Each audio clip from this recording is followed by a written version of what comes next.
Suami mengusir dan menghinaku di depan gundik bersama temannya. Besoknya ku buat dia yang histeris setelah tahu siapa aku.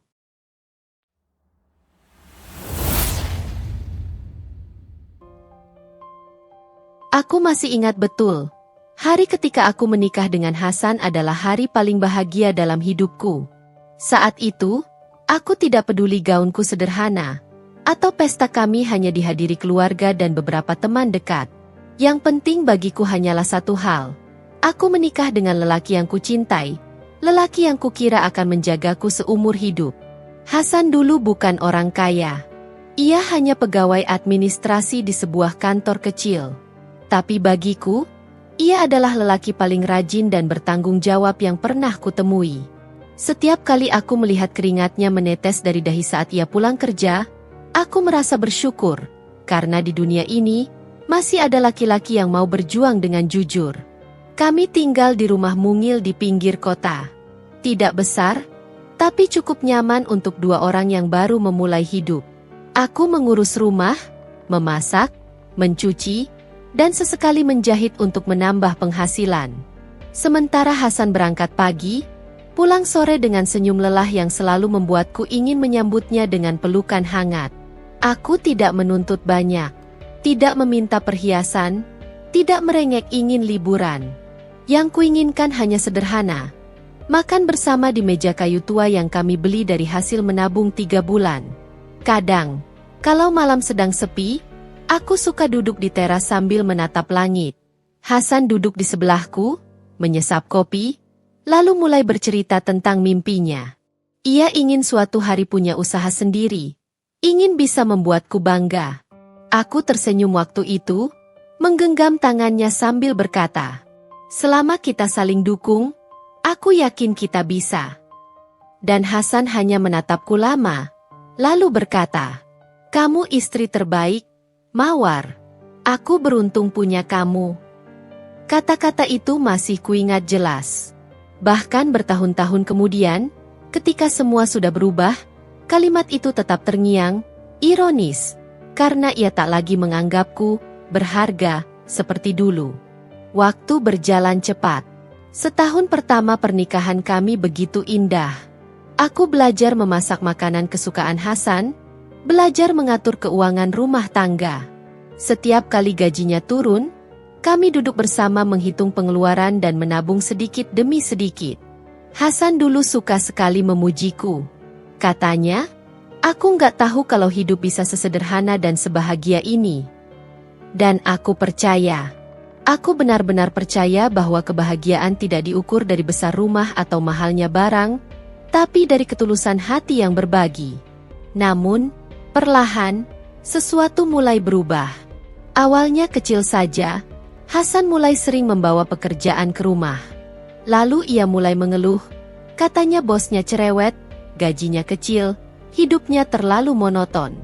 Aku mencoba menyemangatinya, tapi entah kenapa, setiap kalimatku justru membuatnya kesal. "Kamu nggak ngerti rasanya jadi laki-laki yang harus terus berjuang," katanya suatu malam dengan nada tinggi. Aku hanya diam. Aku tahu, ia sedang lelah. Malam itu, aku duduk lama di dapur, menatap cangkir kopi yang sudah dingin. Rasanya seperti ada sesuatu yang mulai retak di antara kami. Retak kecil, tapi cukup untuk membuatku cemas. Pagi-pagi berikutnya, Hasan mulai berangkat kerja lebih awal. Katanya, ada rapat pagi, penting. Tapi anehnya, pulangnya semakin malam. Kadang jam 9, kadang jam 10. Aku selalu menunggu, dengan masakan yang perlahan mendingin di atas meja. Ketika ia datang, aku hanya bertanya pelan, "Kamu sudah makan?" Dan jawabannya sering hanya, "Udah, di luar." Tak ada pelukan, tak ada cerita, tak ada canda. Hanya keheningan yang menggantung di antara dua orang yang dulu tak pernah bisa berhenti berbicara satu sama lain. Aku mencoba menenangkan diri. Aku yakin ini hanya fase. Mungkin Hasan sedang banyak pikiran. Aku menolak mencurigainya, karena aku percaya, cinta sejati selalu memberi kepercayaan, bukan kecurigaan. Namun semakin hari, jarak itu semakin nyata. Suatu sore, aku sedang menjemur pakaian ketika kulihat mobil Hasan berhenti di depan rumah. Ia jarang membawa mobil, karena biasanya ia naik motor. Aku sempat tersenyum, mengira ia mendapat bonus atau naik jabatan. Tapi senyumku menghilang ketika kulihat sesuatu di kursi penumpang. Sebuah parfum wanita dengan desain elegan, wangi mahal, bukan jenis yang biasa kugunakan.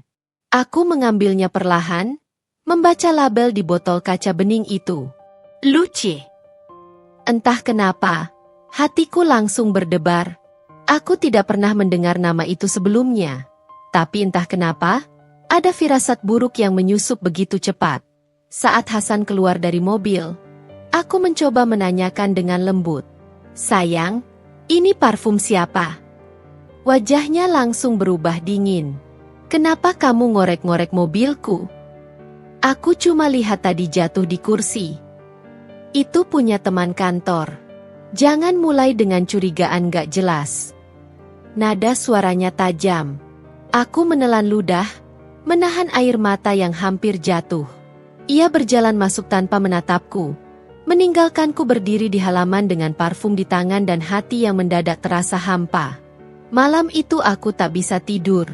Aku hanya menatap langit-langit, mendengar napas Hasan yang berat di sampingku. Aku ingin bertanya lagi, tapi lidahku keluh. Setiap kali aku ingin percaya, logikaku berbisik pelan. Kalau benar itu parfum teman kantor, kenapa harus marah sebesar itu? Namun aku tetap diam. Aku menutup mata, berusaha meyakinkan diri bahwa semuanya akan baik-baik saja. Bahwa besok pagi, Hasan akan kembali seperti dulu. Hangat, penuh tawa, dan memelukku saat bangun. Tapi kenyataan tidak selalu berpihak pada harapan. Aku tidak tahu, sejak kapan cinta kami berubah arah. Mungkin sejak Hasan mulai merasa aku tidak cukup. Mungkin sejak dunia luar menawarkan sesuatu yang lebih dari kesederhanaan yang kumiliki. Yang ku tahu, malam itu aku mulai kehilangan sesuatu yang tak bisa kudapatkan kembali. Rasa aman dalam cintanya. Aku tidak menangis. Tidak lagi. Aku hanya duduk diam, menatap punggung Hasan yang kini terasa asing, dan berbisik lirih pada diriku sendiri. Jika suatu hari semua ini berakhir, aku ingin tetap jadi diriku. Perempuan yang tidak menyesal karena telah mencintai dengan tulus. Sudah hampir sebulan sejak aku menemukan parfum itu di mobil Hasan. Sejak malam itu, segalanya seperti berubah tanpa bisa kucegah. Ia masih tinggal di rumah yang sama, tidur di ranjang yang sama, tapi rasanya seperti hidup dengan orang asing. Hasan jarang bicara. Kalaupun bicara, hanya seperlunya. Tentang tagihan listrik, tentang cucian, tentang hal-hal yang tidak menyentuh hati sama sekali. Aku merasa seperti penghuni rumah kos, bukan istri yang dulu ia cintai. Aku sering menatapnya diam-diam, mencari sisa kehangatan di wajahnya, tapi yang kutemukan hanya kekosongan. Sesekali ia masih tersenyum, tapi tidak lagi untukku. Suatu pagi, aku menyiapkan sarapan seperti biasa. Nasi goreng kesukaannya, telur mata sapi setengah matang, dan segelas kopi hitam. Tapi pagi itu, Hasan hanya memandang sekilas meja makan, lalu berkata dingin, "Aku makan di luar aja. Ada janji sama klien." Kata, klien, itu entah kenapa membuatku ingin tertawa getir. Sejak kapan pekerjaan administrasi punya klien? Tapi aku menahan diri. Aku tidak ingin memperpanjang. "Baik, hati-hati di jalan," jawabku pelan. Ia tidak menjawab, hanya mengambil kunci mobil dan pergi. Aku duduk di kursi makanku sendiri. Nasi goreng di piringnya masih mengepul hangat, tapi perlahan kehilangan aroma. Di luar, suara mesin mobilnya menjauh, meninggalkan keheningan yang menusuk. Hari-hariku jadi terasa lebih panjang. Aku sibuk mengisi waktu dengan membersihkan rumah, menata ulang lemari, bahkan menanam bunga di halaman belakang. Tapi setiap kali aku selesai, selalu ada ruang kosong di dadaku yang tak bisa kututupi dengan apapun. Sore-sore yang dulu kami isi dengan tawa kini hanya menyisakan suara jam dinding. Malam-malam yang dulu penuh cerita kini hanya diisi bunyi notifikasi ponsel Hasan yang berbunyi tanpa henti. Aku sempat melihat sekilas layar ponselnya waktu ia ke kamar mandi. Ada nama yang membuat jantungku berdebar. Luh Hatem Redua. Aku terpaku. Bukan cuma nama itu yang membuat dadaku sesak, tapi simbol hati di belakangnya. Aku ingin marah, tapi lidahku keluh. Aku ingin menangis, tapi air mataku seperti sudah habis. Yang tersisa hanya getar halus di dada dan rasa sesak di tenggorokan. Malamnya, aku memberanikan diri bertanya, "Hasan, siapa Luci?" Ia menatapku. Wajahnya seperti tak percaya aku berani mengucapkan nama itu. "Kamu ngintip ponselku?" Aku nggak sengaja lihat. Aku cuma tanya, "Siapa dia?" Ia tertawa kecil. Bukan tawa yang lembut, tapi tawa merendahkan. "Teman kantor. Kamu pikir semua perempuan yang chat aku itu selingkuhan?" Aku nggak bilang selingkuhan. Aku cuma ingin tahu, kenapa kamu kasih emoji hati di namanya? Wajahnya berubah masam. Ia berdiri dan menatapku tajam. "Kamu mulai ngatur-ngatur aku sekarang? Dari dulu aku kerja buat siapa? Hah? Buat kamu kan? Sekarang kamu malah nuduh yang enggak-enggak." Aku terpaku. Suara Hasan meninggi. Tangannya hampir menghantam meja, membuat gelas kopi terguncang dan tumpah ke meja. Ia mengambil jaketnya, lalu berkata dingin, "Aku keluar dulu. Jangan tunggu." Pintu menutup keras di belakangnya. Dan saat itu aku tahu, yang keluar dari rumah bukan cuma suamiku, tapi juga separuh jiwaku yang dulu ia bawa pergi dengan janji-janji manis. Beberapa hari kemudian, aku menerima pesan dari Tania, sahabatku sejak kuliah. "War, aku lihat Hasan tadi di mal bareng cewek. Mereka kelihatan mesra banget." Aku sempat diam lama menatap layar ponsel. Tanganku gemetar, tapi aku paksa mengetik jawaban. "Mungkin teman kantornya." Aku nggak yakin. "War?" Dia gandeng tangannya. Aku menarik napas panjang. Dadaku bergetar hebat. Tapi aku tetap berusaha tersenyum meski air mata mulai mengalir. "Terima kasih, Tan. Aku udah curiga." Setelah pesan itu, aku duduk lama di ruang tamu, menatap foto pernikahan kami di dinding. Hasan dan aku tersenyum di sana, seolah tak ada luka di dunia ini. Aku menatap wajahku sendiri di foto itu, mata yang dulu penuh cinta kini tampak asing bagiku. Malamnya, Hasan pulang lebih larut dari biasanya. Aku pura-pura tidur. Ia masuk kamar dengan langkah hati-hati, menaruh ponselnya di meja rias, lalu berbaring tanpa bicara. Tapi sebelum memejamkan mata, aku sempat mendengar samar suaranya, berbisik di telepon. "Iya, sayang. Aku udah di rumah. Jangan khawatir. Aku juga kangen kamu." Kata-kata itu bagai pisau yang menembus jantungku. Suamiku memanggil perempuan lain dengan panggilan yang dulu hanya untukku. Aku memalingkan wajah, menahan tangis di balik selimut. Aku menggigit bibirku keras-keras agar isakanku tidak terdengar. Malam itu, aku tahu, cinta kami sudah tidak lagi sama. Keesokan paginya, aku memandangi wajahku di cermin. Ada lingkar hitam di bawah mataku, bibirku pucat, tapi tatapanku berbeda. Ada sesuatu yang mulai tumbuh di sana. Bukan lagi kelembutan, tapi keteguhan. Aku menyisir rambut, menata selendang, lalu menatap pantulan diriku lama-lama. Kalau dia bisa berubah, aku juga bisa, bisikku pada diri sendiri. Aku tidak tahu apa yang akan kulakukan nanti, tapi satu hal yang pasti, aku tidak akan terus-menerus menjadi korban dari kebohongan yang kusebut cinta. Hari itu aku mulai menulis di buku catatanku, buku yang dulu berisi daftar belanja dan resep masakan. Kali ini, aku menulis sesuatu yang lain.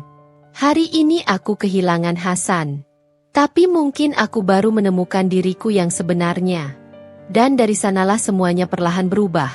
Arah hidupku, pandanganku, juga caraku melihat siapa suamiku sebenarnya. Aku tidak tahu bahwa perjalanan menuju kebenaran akan jauh lebih menyakitkan dari yang kubayangkan.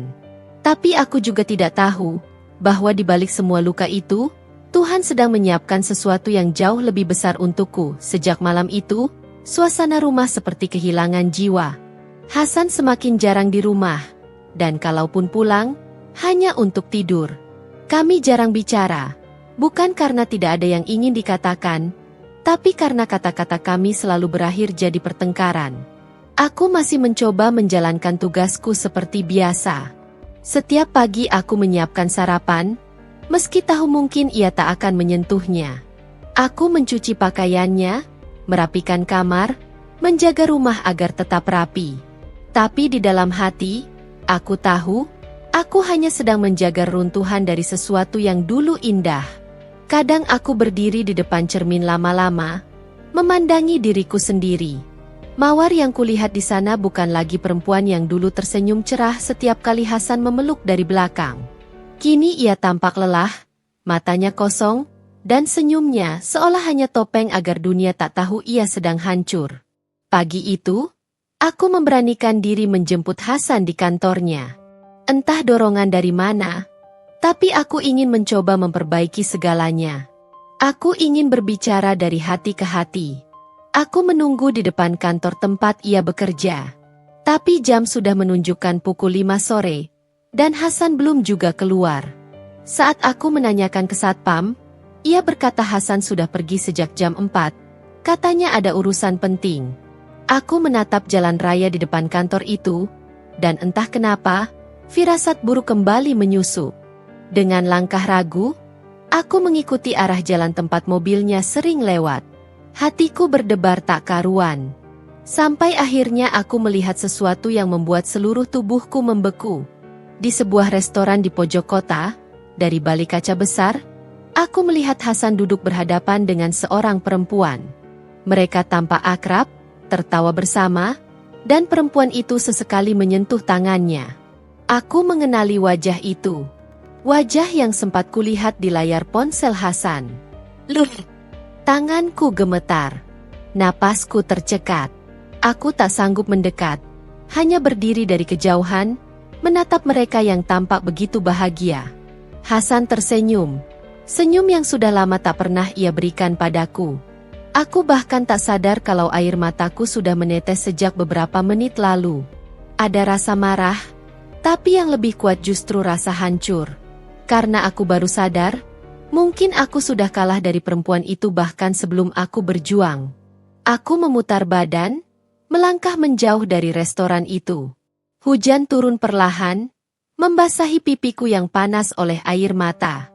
Malamnya, Hasan pulang dengan wajah biasa saja, seolah tak ada apa-apa. Aku berdiri di dapur, menatapnya dengan perasaan campur aduk. "Kamu dari mana?" tanyaku pelan. "Dari kantor." "Kenapa?" jawabnya singkat tanpa menatapku. Aku menelan ludah. "Aku tadi ke kantor kamu. Satpam bilang kamu udah pergi sejak jam 4. Hasan berhenti menaruh tasnya. Tatapannya berubah tajam. "Kamu ngikutin aku?" "Aku cuma pengen tahu, Hasan. Aku cuma pengen ngerti kenapa kamu berubah sejauh ini." Hasan menghela napas keras, seperti sedang menahan emosi. "Kamu ini kenapa sih? Semua mau diatur, semua mau dikontrol. Aku capek, War. Aku butuh ruang." "Aku bukan mau ngatur," suaraku gemetar. "Aku cuma mau kamu jujur." Ia menatapku tajam. Lalu dengan suara dingin yang belum pernah kudengar sebelumnya, ia berkata, "Kalau aku bilang aku udah gak bahagia sama kamu, kamu bisa apa?" Dunia serasa berhenti berputar. Aku mematung, mataku tak bisa berpaling darinya. Kata-kata itu lebih menyakitkan daripada teriakan, lebih tajam dari pisau. Aku ingin menjawab, tapi tak ada suara yang keluar dari bibirku. Hasan melewati aku begitu saja, lalu masuk ke kamar. Aku tetap berdiri di tempat, menatap punggungnya yang menghilang di balik pintu. Malam itu, aku duduk sendirian di ruang tamu. Lampu kupadamkan, hanya cahaya bulan yang menembus lewat jendela. Aku memeluk lututku, dan akhirnya menangis sejadi-jadinya. Tangisku bukan lagi sekadar sedih, tapi campuran antara kehilangan, kecewa, dan penyesalan. Aku menatap cincin kawin di jariku. Benda kecil yang dulu terasa hangat, kini hanya sepotong logam dingin yang mengingatkanku bahwa cinta tidak selalu berarti selamanya.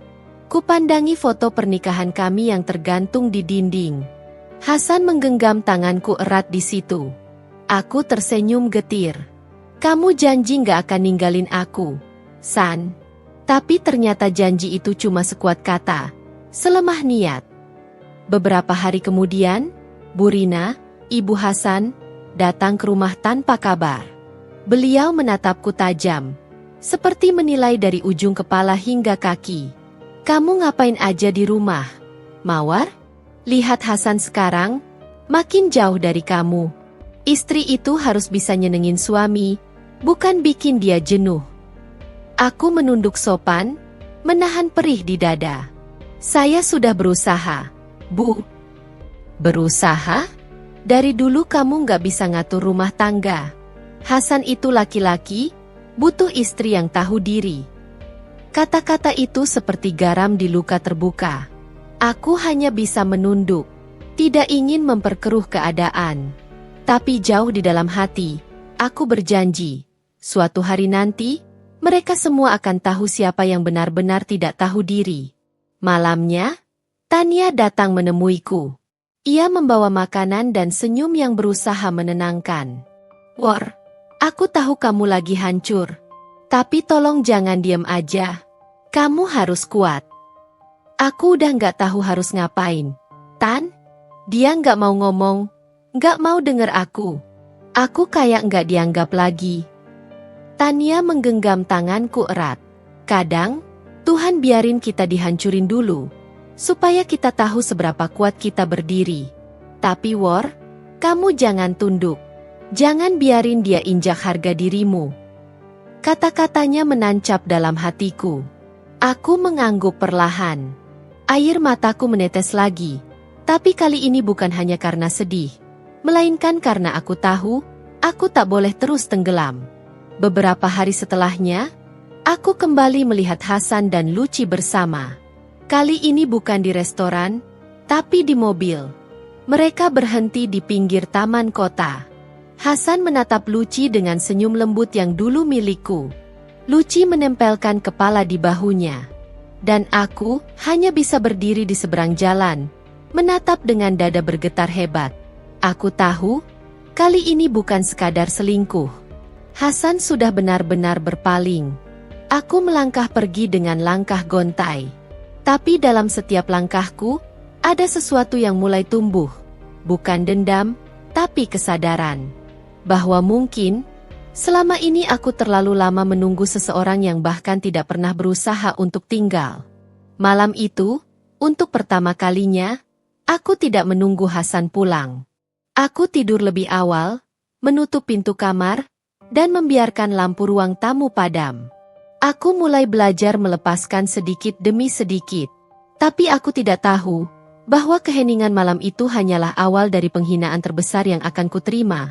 Penghinaan yang akan membuatku jatuh serendah-rendahnya, sebelum akhirnya aku bangkit dengan cara yang tak pernah mereka duga. Hari itu masih pagi ketika aku sedang menjemur pakaian di halaman belakang. Angin berhembus pelan, aroma sabun cuci yang lembut bercampur dengan udara sejuk membuat suasana sebenarnya cukup tenang. Tapi perasaanku tidak. Sejak beberapa minggu terakhir, aku merasa ada yang aneh pada Hasan. Ia semakin jarang bicara, sering pulang larut malam, dan bahkan akhir-akhir ini lebih banyak duduk di teras sambil menatap ponselnya dengan senyum yang tidak pernah aku lihat sebelumnya. Senyum yang hangat, tapi bukan untukku. Aku sudah mencoba menahan prasangka. Dalam pikiranku, aku selalu mencari alasan agar tidak berpikiran buruk. Mungkin Hasan sedang banyak kerjaan, pikirku waktu itu. Tapi semua keraguanku hancur pagi ini, saat seorang perempuan datang ke rumah dengan pakaian mencolok dan parfum menyengat. Perempuan itu melangkah angkuh ke halaman, memakai kacamata hitam besar, rok ketat, dan sepatu hak tinggi yang berdetak nyaring di lantai teras. Aku mengenal wajahnya. Ia perempuan yang pernah kulihat menjemput Hasan di depan kantor beberapa minggu lalu, Lucy. Aku mencari Hasan, katanya tanpa basa-basi, suaranya lembut tapi tajam, seperti ingin menusuk harga diriku. Aku tertegun beberapa detik, lalu berusaha bersikap sopan. Hasan sedang kerja. Ada pesan yang ingin disampaikan? Ia tersenyum miring. Oh, kerja, ya? Padahal barusan aku lihat mobilnya di ujung jalan. Mungkin sebentar lagi dia datang ke rumah, seperti yang dia janjikan padaku. Darahku mendidih mendengar nada congkak itu. Tapi aku menahan diri, mencoba untuk tidak terpancing. Kalau begitu, silakan tunggu di luar. Ini rumah tangga orang, bukan tempat nongkrong. Lucy mendengus kecil. Lalu tanpa izin duduk di kursi teras dan menyalakan ponselnya. Kamu ini benar-benar nggak tahu diri ya? Hasan itu butuh perhatian. Butuh perempuan yang bisa buat dia bahagia.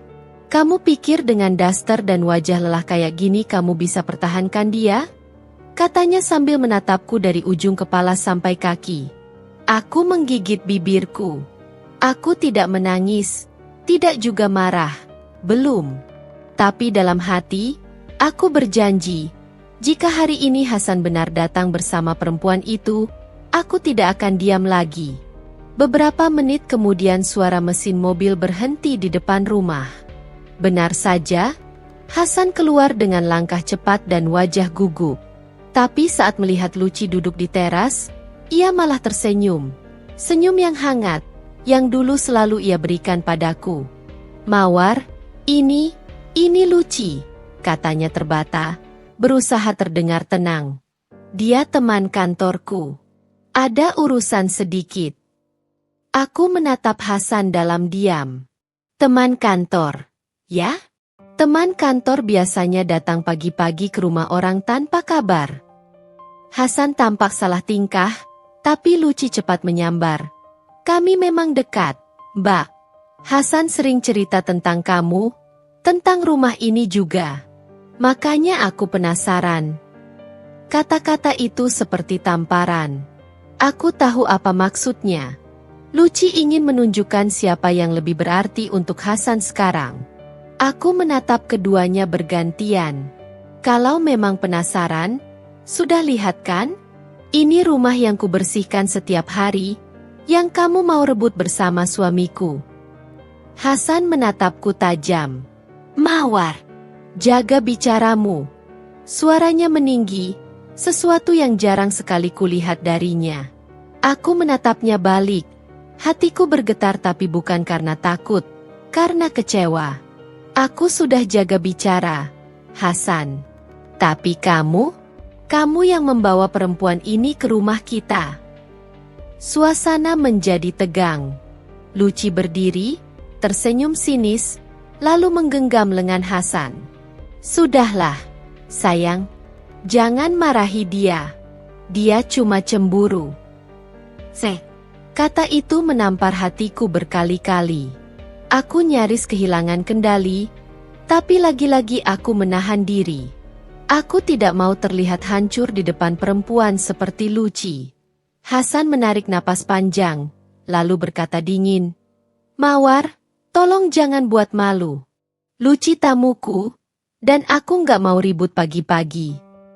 Aku menatapnya lama, dan untuk pertama kalinya dalam pernikahan kami, aku benar-benar melihat Hasan sebagai orang asing. Wajah yang dulu aku cintai kini terasa dingin, bahkan menakutkan.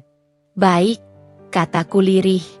Kalau kamu mau hormati tamu, silakan. Tapi mulai hari ini, jangan harap aku akan diam kalau rumah tangga ini diinjak seperti ini. Aku melangkah masuk, meninggalkan mereka di teras. Tapi air mataku tumpah saat pintu tertutup. Di luar, aku masih mendengar suara tawa Lucy, tawa kemenangan. Namun di dalam hatiku, perlahan sesuatu mulai tumbuh. Bukan lagi cinta, melainkan dendam yang diam-diam menyala. Baik, Hasan.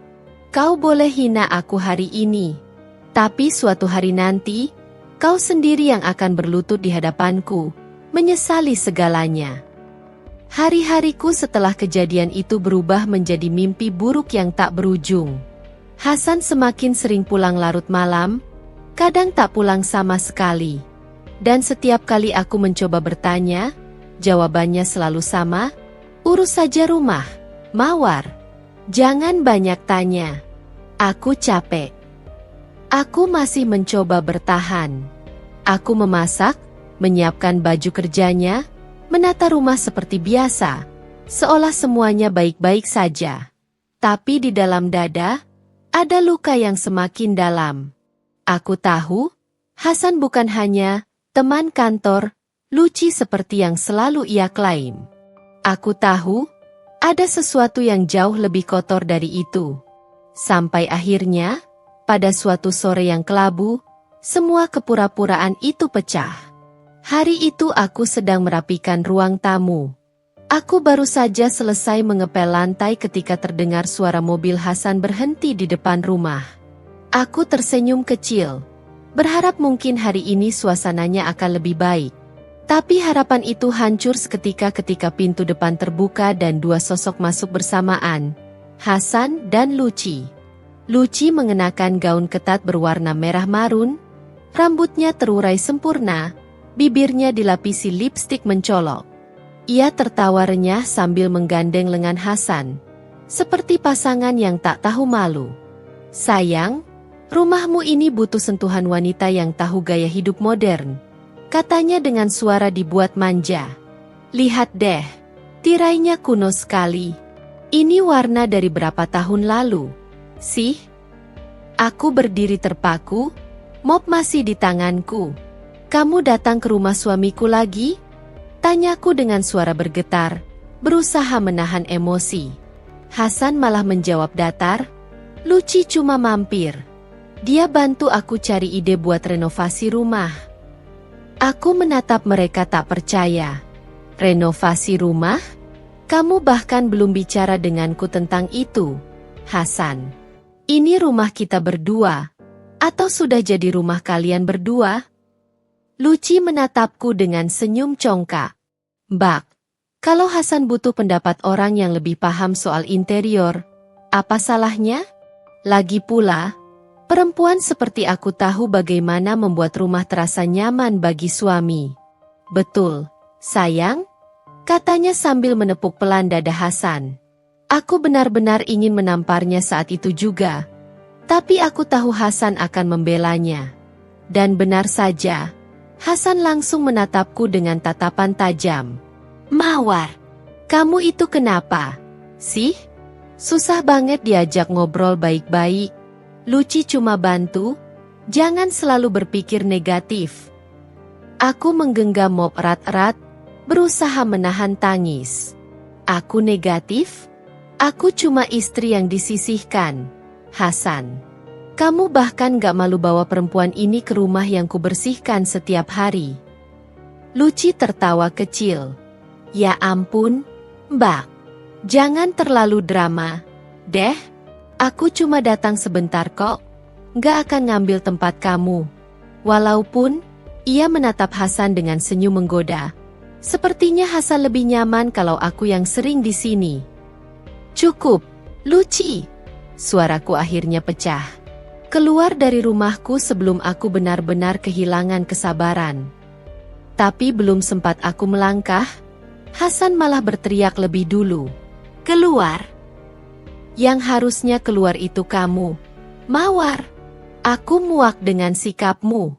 Kamu pikir dengan wajah lesu dan omelan setiap hari kamu masih pantas jadi istriku? Kata-katanya menusuk lebih dalam dari pisau. Suara tawa Luci di sampingnya membuat segalanya terasa jauh lebih menyakitkan. Hasan, kamu sadar nggak kamu ngomong apa barusan? Tanyaku pelan, menahan air mata. Hasan maju selangkah, menatapku dengan mata penuh kebencian. Aku sadar, Mawar. Justru baru kali ini aku benar-benar sadar kalau selama ini aku salah pilih istri.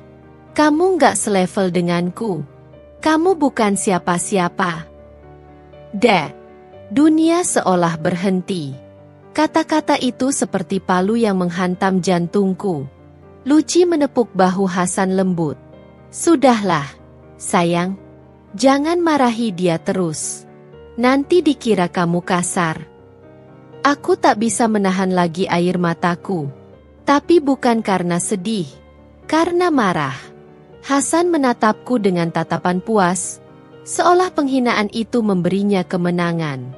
Aku menatap keduanya bergantian, lalu berkata lirih, "Kalian boleh hina aku hari ini.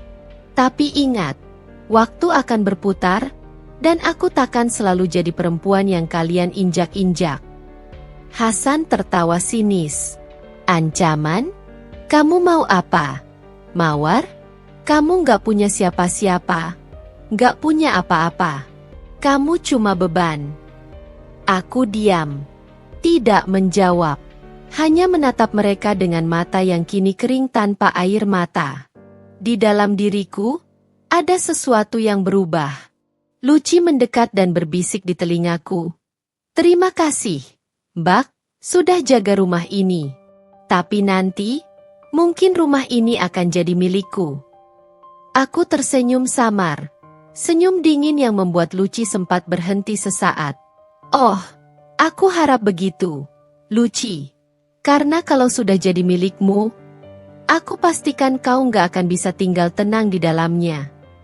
Luci terdiam, tapi Hasan menarik tanganku kasar. "Masuk ke kamar. Jangan bikin malu di depan orang." Aku menatapnya untuk terakhir kali hari itu, lalu melangkah ke dalam kamar. Tapi di balik pintu tertutup, aku menatap cermin dan berbisik pada diri sendiri. Cukup. Ini bukan saatnya menangis lagi. Waktunya membuat mereka tahu siapa sebenarnya Mawar yang selama ini mereka remehkan. Aku mengambil ponsel di meja rias. Jariku bergetar saat mengetik sebuah pesan pada seseorang, orang yang tak pernah disangka Hasan akan kuhubungi lagi. Aku butuh bantuannya. Waktunya balas semua yang mereka lakukan. Malam itu, untuk pertama kalinya setelah sekian lama, aku tidak menangis.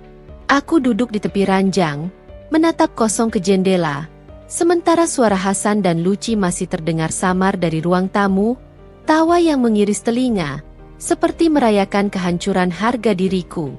Tapi aku tidak lagi merasa lemah.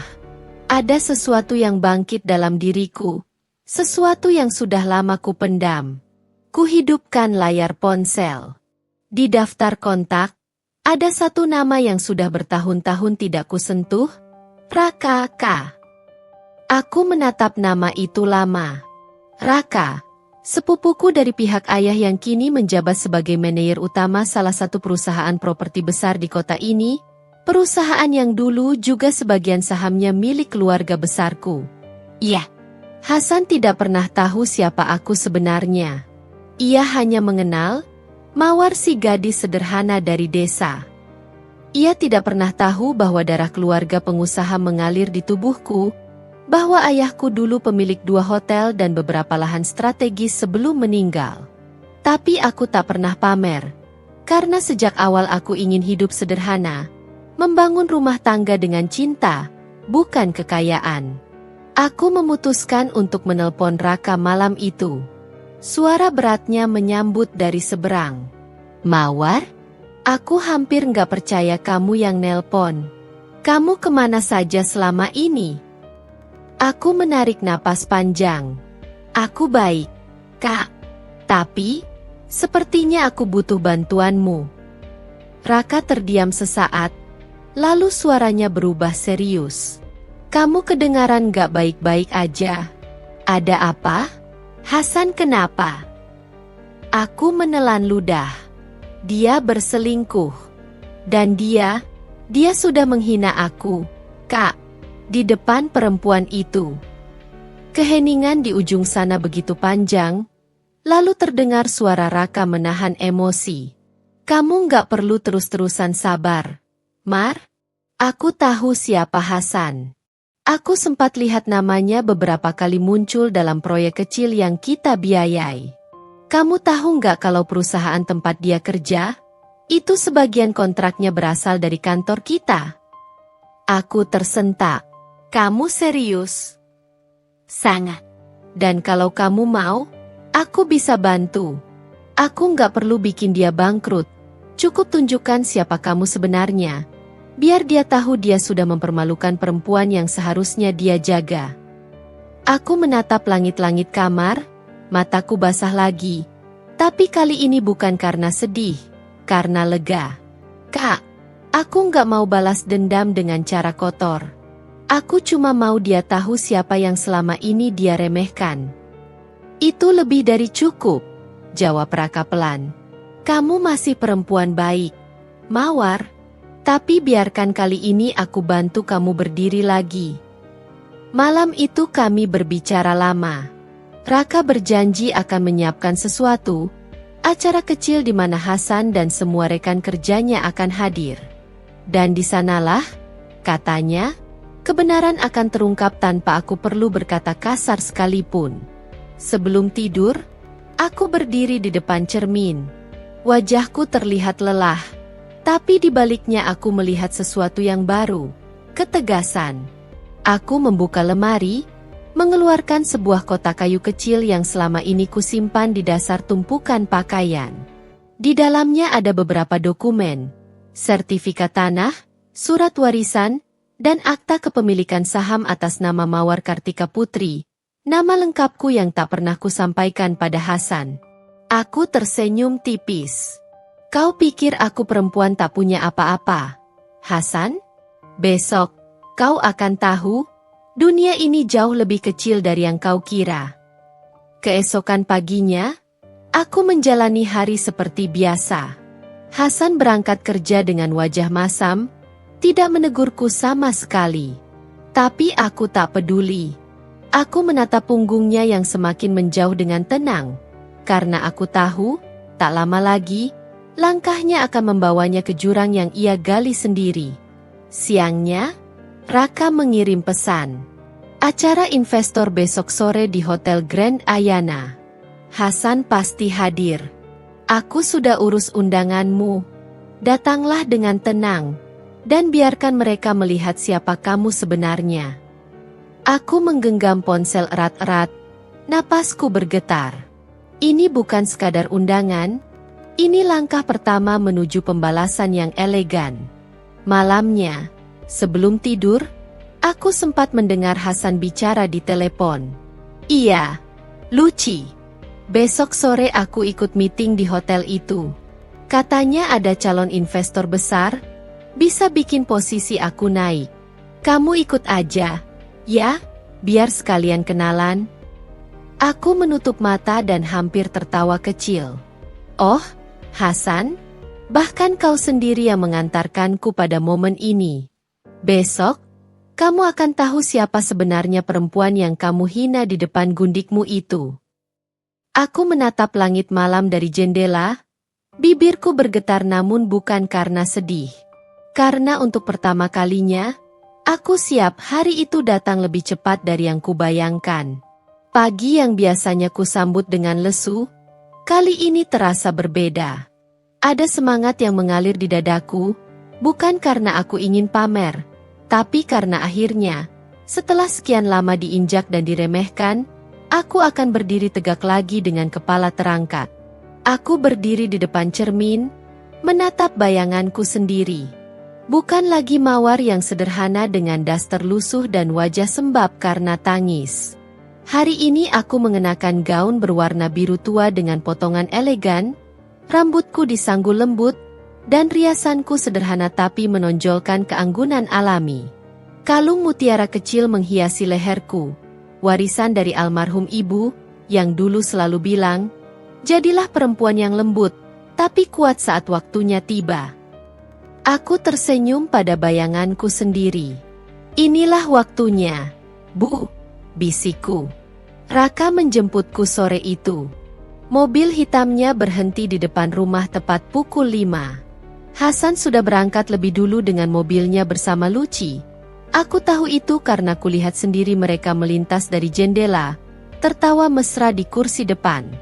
Aku tidak merasa cemburu lagi. Aku hanya merasa kasihan. Siap, Mawar? Tanya Raka ketika aku masuk mobil. Aku mengangguk pelan. Siap. Aku sudah cukup lama diam, Kak. Hotel Grand Ayana berdiri megah di pusat kota, tempat diadakannya acara investor besar yang katanya akan menentukan arah proyek besar perusahaan tempat Hasan bekerja. Di lobi hotel, banyak tamu berdatangan, pengusaha, pejabat, dan rekan-rekan bisnis. Raka berjalan di sampingku dengan tenang, tapi setiap langkahku terasa seperti gema pembalasan yang manis. Semua mata menoleh ketika aku lewat. Beberapa orang bahkan sempat berbisik, mungkin karena tak mengenali wajahku, atau justru karena terlalu mengenali siapa yang datang bersamaku. Di dalam ballroom, Hasan sudah ada di sana. Ia duduk di barisan tengah bersama Luci yang tampil mencolok dengan gaun merah terang. Hasan mengenakan jas formal, wajahnya tampak tegang tapi percaya diri.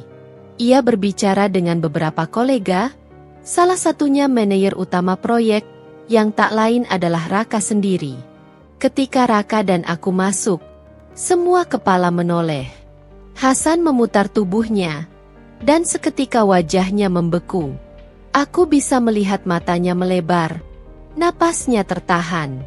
Ia seperti tidak percaya melihat siapa yang datang beriringan dengan bosnya sendiri. Aku, istrinya yang selama ini ia hina di depan gundik. Luci juga menatapku dengan tatapan kaget bercampur sinis. Astaga, itu Mawar? Bisiknya, cukup keras untuk kudengar.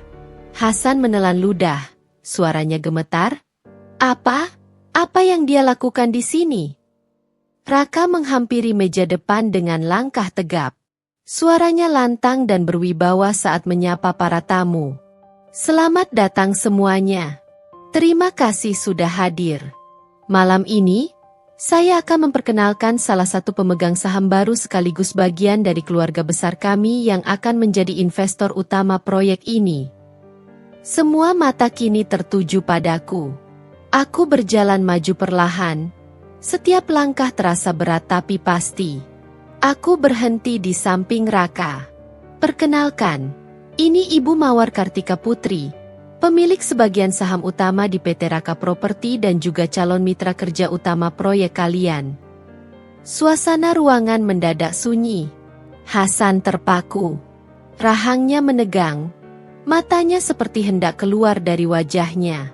Luci menatapku dengan pandangan campuran antara terkejut dan panik. Aku menatap langsung ke arah mereka berdua, dengan senyum yang halus tapi menusuk. Selamat sore semuanya. Saya harap kita bisa bekerja sama dengan baik, ucapku tenang. Beberapa orang mulai bertepuk tangan. Beberapa lainnya menatap Hasan dengan tatapan heran, karena mereka tahu Hasan hanyalah karyawan di level bawah. Sementara, istri, yang ia hina kemarin ternyata adalah sosok penting di balik perusahaan besar yang selama ini menopang karirnya. Raka menatap Hasan dengan dingin. Saudara Hasan, saya baru tahu Anda ternyata suami dari Ibu Mawar. Dunia memang sempit, ya? Sayang sekali kalau seseorang tidak tahu siapa yang ia rendahkan. Hasan menunduk, wajahnya memucat. Saya tidak tahu, Pak. Saya. Tapi Raka memotongnya halus. Tidak apa-apa. Yang penting sekarang, Anda bisa lihat sendiri siapa sebenarnya perempuan yang selama ini Anda remehkan. Aku mendekati meja Hasan perlahan, lalu berhenti tepat di depannya. Bagaimana, Hasan? Suaraku lembut tapi tegas. Masih pikir aku tidak punya siapa-siapa? Tidak punya apa-apa. Hasan tak menjawab. Bibirnya bergetar. Sementara Luci perlahan menjauh. Wajahnya pucat pasi. Aku menatapnya sekilas dan berkata dingin, Luci, aku harap kau tahu, tidak ada tempat untukmu di dunia yang dibangun di atas penghinaan orang lain. Kau boleh ambil laki-laki yang bukan milikmu, tapi kau tidak akan pernah bisa ambil kehormatanku. Luci berdiri dengan gemetar, lalu bergegas keluar ruangan. Semua mata mengikutinya. Hasan hanya bisa diam. Wajahnya basah oleh keringat dingin. Aku berbalik menatap para tamu dan tersenyum. Maaf, kalau penampilanku malam ini mengejutkan. Tapi kadang hidup memang perlu sedikit kejujuran untuk menempatkan orang pada posisi yang pantas. Tepuk tangan kembali terdengar, kali ini lebih keras.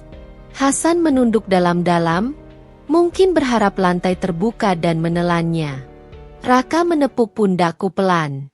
Kau sudah menang, Mawar. Dan kau menang dengan cara terhormat. Aku menarik napas dalam-dalam. Untuk pertama kalinya setelah sekian lama, dadaku terasa lega. Bukan karena aku berhasil mempermalukan Hasan, tapi karena aku akhirnya berdiri untuk diriku sendiri. Aku tidak butuh balas dendam. Kak, kataku lirih. Aku cuma ingin dia tahu.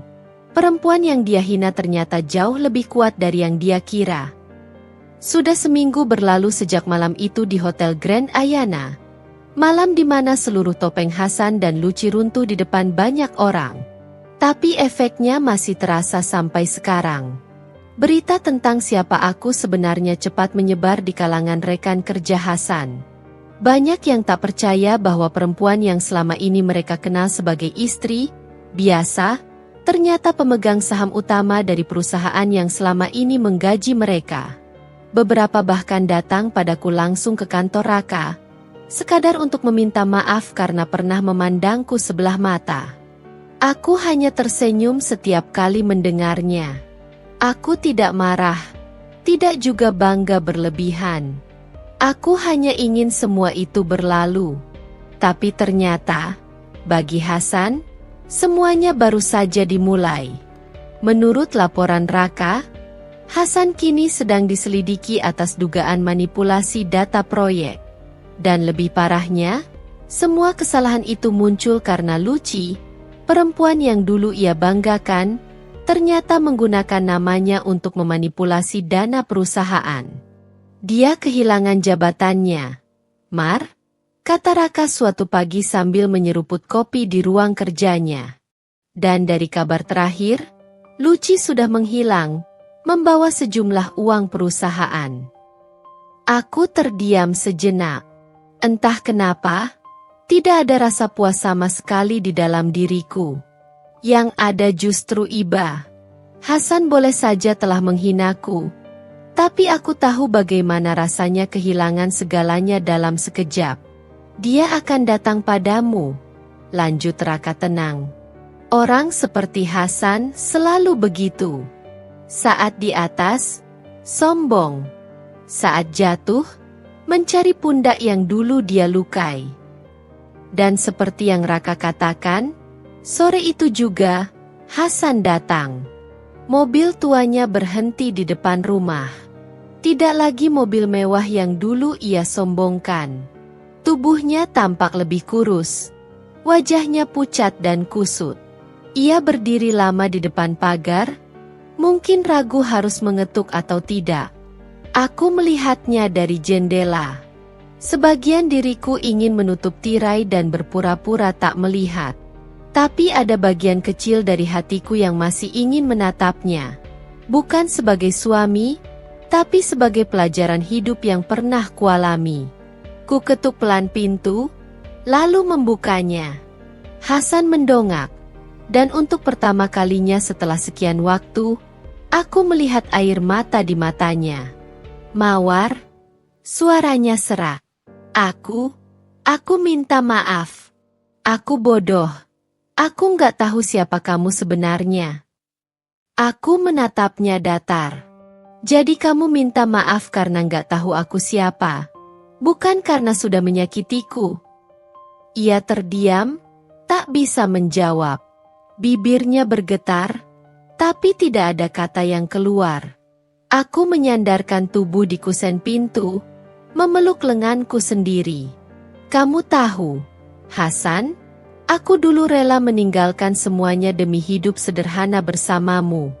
Aku ingin jadi istri yang cukup untukmu, bukan karena harta, tapi karena cinta. Tapi kamu malah menukarnya dengan penghinaan. Hasan jatuh berlutut di depan pagar. Aku menyesal, Mawar. Demi Tuhan, aku nyesel. Aku kehilangan pekerjaan, uang, bahkan Luci pergi bawa semua tabunganku. Aku cuma pengen kesempatan buat minta maaf. Aku nggak minta kembali, aku cuma minta dimaafkan. Tanganku mengepal, menahan air mata yang mulai menggenang. Ada bagian dari diriku yang ingin memaafkannya. Tapi ada pula bagian yang mengingat semua penghinaan yang ia lontarkan di depan perempuan lain. Aku menatap langit senja yang mulai oranye. Hasan, kataku perlahan, aku sudah memaafkanmu. Tapi bukan karena aku ingin kamu kembali. Aku memaafkanmu supaya aku bisa benar-benar tenang. Luka ini cukup untuk satu kehidupan. Aku tak mau menambahnya lagi. Hasan mendongak, wajahnya hancur. Jadi, ini benar-benar akhir. Aku mengangguk. Ini bukan akhir, Hasan. Ini cuma balasan dari apa yang kamu tanam. Dan aku harap kamu belajar dari sini. Jangan lagi menghina seseorang hanya karena kamu pikir dia kecil. Ia terdiam lama. Lalu perlahan berdiri, menunduk dalam-dalam. Sebelum pergi, ia sempat berucap lirih, "Kamu perempuan paling kuat yang pernah ku kenal." Aku cuma menyesal karena sadar terlambat. Aku tersenyum tipis. Tidak apa. Setidaknya kamu akhirnya tahu siapa aku sebenarnya. Hasan melangkah pergi tanpa menoleh lagi. Dari balik pagar, aku menatap punggungnya yang semakin menjauh. Ada rasa lega yang luar biasa.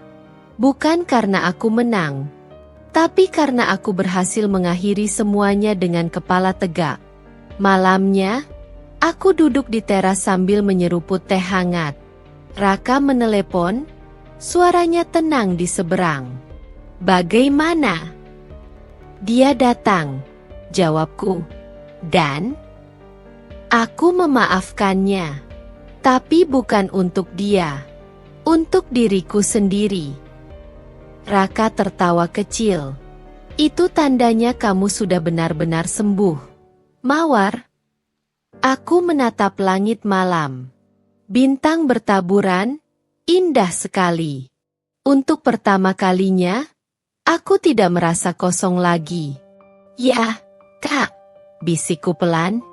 "Aku sudah selesai dengan masa laluku. Sekarang, aku siap menata hidup baru." Sudah hampir 2 bulan berlalu sejak Hasan datang ke rumah untuk meminta maaf. Setelah hari itu, aku tidak pernah melihatnya lagi. Tidak ada pesan, tidak ada kabar. Tapi entah kenapa, aku justru merasa jauh lebih damai.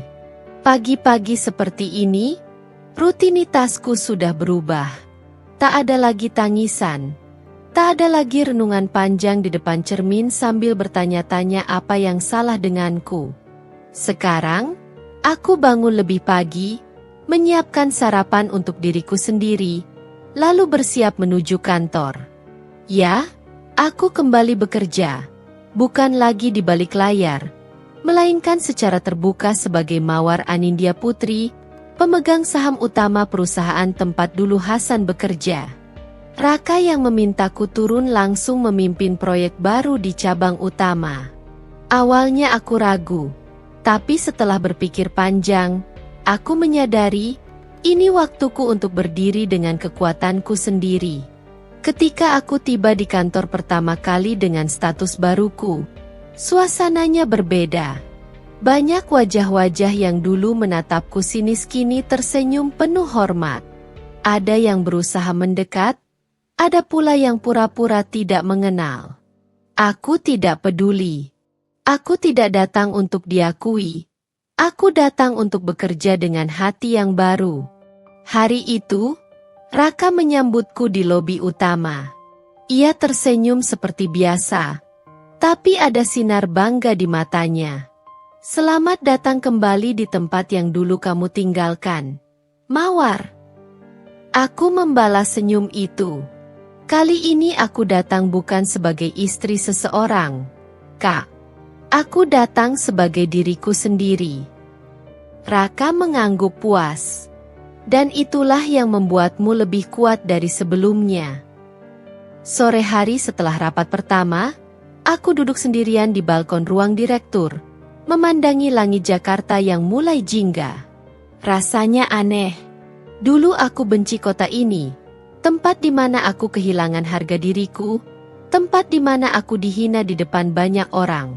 Tapi kini, kota yang sama justru menjadi saksi kebangkitanku. Pikiranku melayang ke Hasan. Aku dengar dari orang-orang kantor, dia kini bekerja serabutan di luar kota. Luci benar-benar menghilang tanpa jejak, membawa uang dan meninggalkannya dengan hutang besar. Ironi memang. Tapi aku tidak merasa puas. Yang kurasakan justru simpati. Kadang Tuhan punya cara yang sangat halus untuk menegur seseorang. Pintu ruanganku diketuk pelan.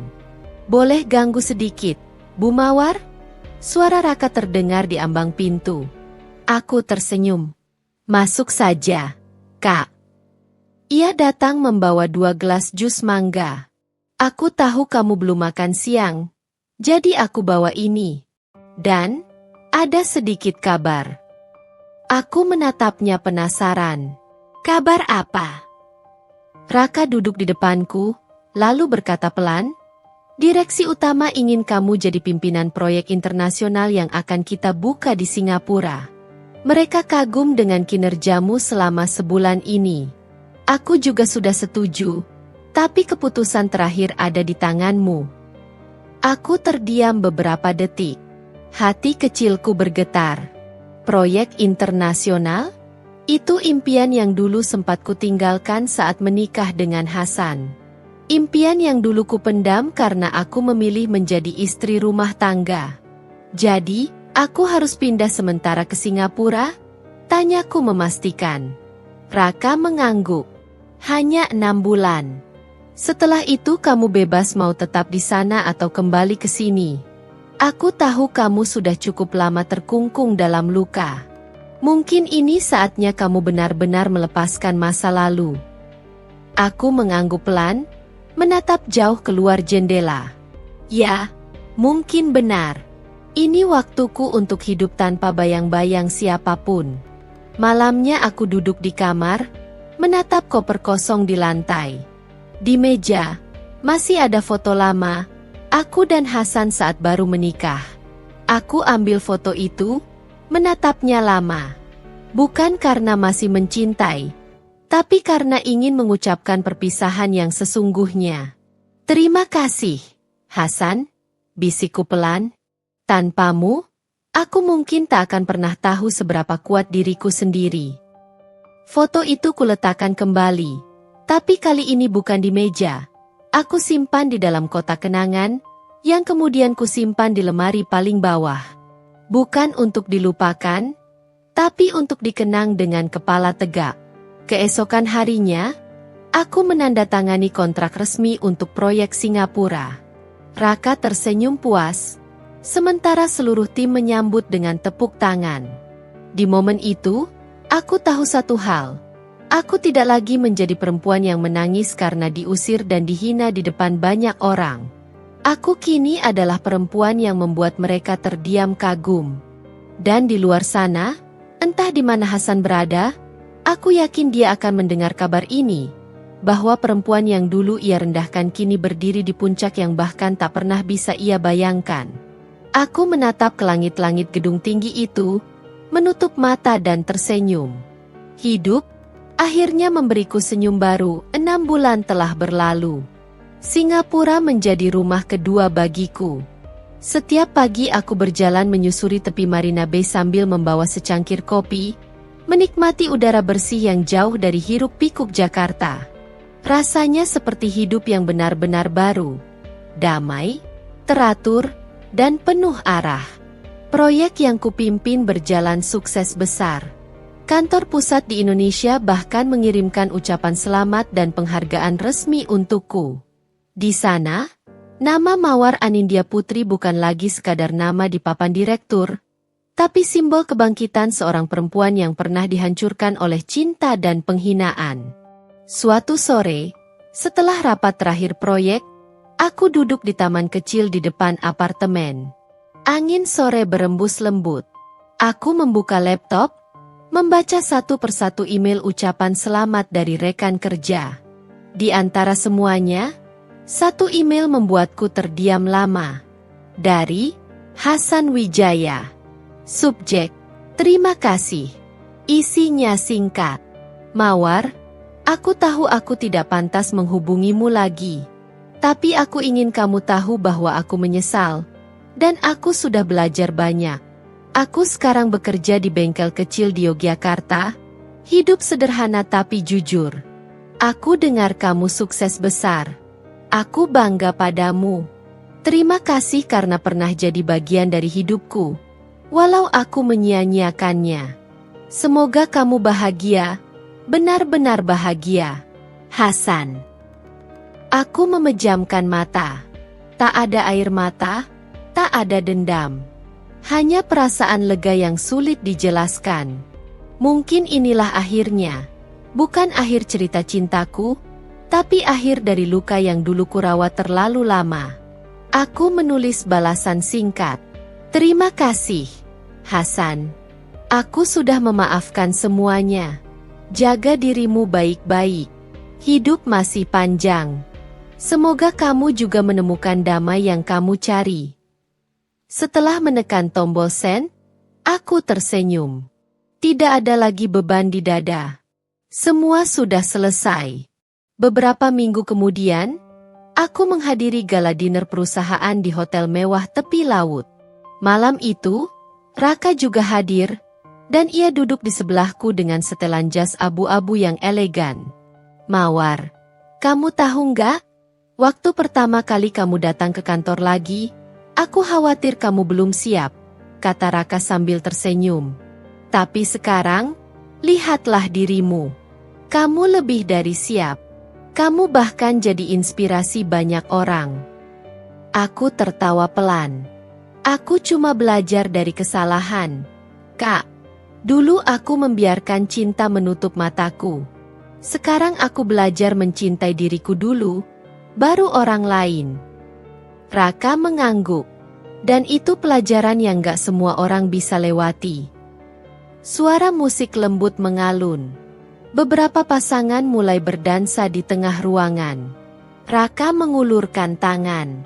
Boleh aku ajak kamu berdansa, Nyonya Mawar? Katanya dengan nada menggoda. Aku terkekeh, lalu menerima tangannya. Kami melangkah pelan di bawah cahaya lampu kristal yang berkilau. Tidak ada janji manis, tidak ada gombalan berlebihan. Hanya dua manusia yang sama-sama belajar menghargai luka dan waktu. Di saat itulah, aku tahu bahwa aku tidak lagi hidup dalam bayang-bayang masa lalu. Aku sudah bebas. Setelah pesta usai, aku berdiri di balkon hotel, menatap laut malam yang tenang. Suara ombak lembut menemani pikiranku. Aku berbicara pelan pada diriku sendiri. Perempuan yang dulu hampir hancur tapi memilih untuk bangkit. Kamu sudah cukup menangis, Mawar. Sekarang waktunya kamu hidup. Dan untuk pertama kalinya setelah sekian lama, aku benar-benar tersenyum tanpa paksaan. Beberapa bulan kemudian, aku resmi diangkat menjadi Direktur Utama Cabang Asia Tenggara.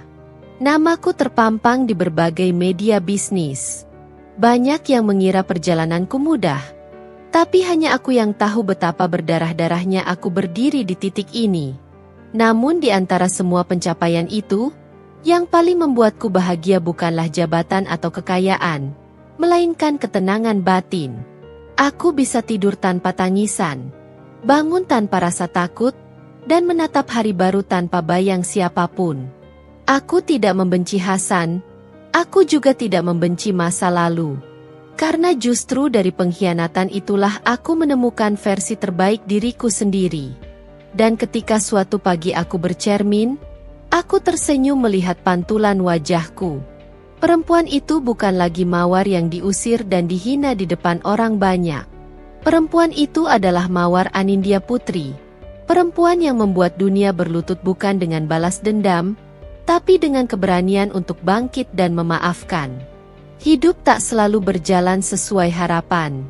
Kadang cinta yang kita beri dengan tulus justru dibalas dengan penghinaan. Tapi jangan pernah biarkan luka itu mematikan hatimu. Menangislah jika perlu, tapi jangan berhenti di sana. Bangkitlah.